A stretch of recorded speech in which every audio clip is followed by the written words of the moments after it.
Welcome. Today we're reading the chapter The Traveling Musicians, of the novel Grimm's Fairy Tales. Now, sit tight and let's get into it. An honest farmer had once an ass that had been a faithful servant to him a great many years, but was now growing old and every day more and more unfit for work. His master therefore was tired of keeping him and began to think of putting an end to him. But the ass, who saw that some mischief was in the wind, took himself slyly off, and began his journey towards the great city, for there, thought he, I may turn musician. After he had travelled a little way, he spied a dog lying by the roadside and panting as if he were tired. What makes you pant so, my friend? Said the ass. Alas, said the dog, my master was going to knock me on the head, because I am old and weak, and can no longer make myself useful to him in hunting, so I ran away, but what can I do to earn my livelihood? Hark ye, said the ass, I am going to the great city to turn musician. Suppose you go with me, and try what you can do in the same way. The dog said he was willing, and they jogged on together. They had not gone far before they saw a cat sitting in the middle of the road and making a most rueful face. Pray, my good lady, said the ass, what's the matter with you? You look quite out of spirits. Ah, me, said the cat. How can one be in good spirits when one's life is in danger? Because I am beginning to grow old, and had rather lie at my ease by the fire than run about the house after the mice, my mistress laid hold of me, and was going to drown me, and though I have been lucky enough to get away from her, I do not know what I am to live upon. Oh, said the ass, by all means go with us to the great city, you are a good night singer, and may make your fortune as a musician. The cat was pleased with the thought, and joined the party.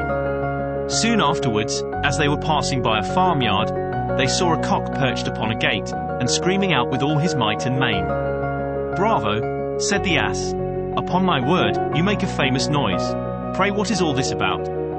Why, said the cock, I was just now saying that we should have fine weather for our washing day, and yet my mistress and the cook don't thank me for my pains, but threaten to cut off my head tomorrow, and make broth of me for the guests that are coming on Sunday.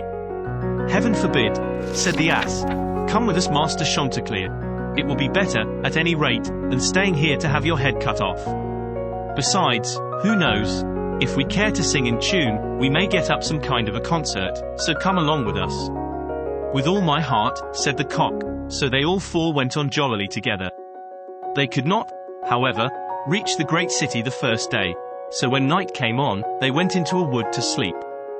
The ass and the dog laid themselves down under a great tree, and the cat climbed up into the branches, while the cock, thinking that the higher he sat the safer he should be, flew up to the very top of the tree, and then, according to his custom, before he went to sleep, looked out on all sides of him to see that everything was well. In doing this, he saw afar off something bright and shining, and calling to his companions said, There must be a house no great way off, for I see a light. If that be the case, said the ass, we had better change our quarters, for our lodging is not the best in the world. Besides, added the dog, I should not be the worse for a bone or two, or a bit of meat. So they walked off together towards the spot where Chanticleer had seen the light, and as they drew near it became larger and brighter, till they at last came close to a house in which a gang of robbers lived. The ass, being the tallest of the company, marched up to the window and peeped in. Well, donkey, said Chanticleer, what do you see? What do I see? Replied the ass. Why, I see a table spread with all kinds of good things, and robbers sitting round it making merry. That would be a noble lodging for us, said the cock. Yes, said the ass, if we could only get in. So they consulted together how they should contrive to get the robbers out, and at last they hit upon a plan. The ass placed himself upright on his hind legs, with his forefeet resting against the window. The dog got upon his back, the cat scrambled up to the dog's shoulders, and the cock flew up and sat upon the cat's head. When all was ready, a signal was given, and they began their music. The ass brayed, the dog barked, the cat mewed, and the cock screamed, and then they all broke through the window at once, and came tumbling into the room, amongst the broken glass, with a most hideous clatter. The robbers, who had been not a little frightened by the opening concert, had now no doubt that some frightful hobgoblin had broken in upon them, and scampered away as fast as they could. The coast once clear, our travellers soon sat down and dispatched what the robbers had left, with as much eagerness as if they had not expected to eat again for a month. As soon as they had satisfied themselves, they put out the lights, and each once more sought out a resting place to his own liking. The donkey laid himself down upon a heap of straw in the yard, the dog stretched himself upon a mat behind the door, the cat rolled herself up on the hearth before the warm ashes, and the cock perched upon a beam on the top of the house. And, as they were all rather tired with their journey, they soon fell asleep.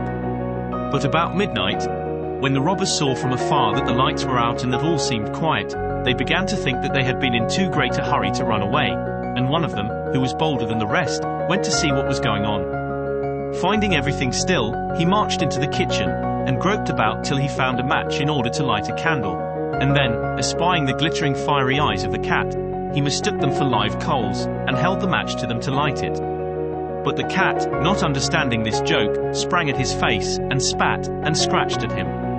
This frightened him dreadfully, and away he ran to the back door. But there the dog jumped up and bit him in the leg. And as he was crossing over the yard, the ass kicked him. And the cock, who had been awakened by the noise, crowed with all his might.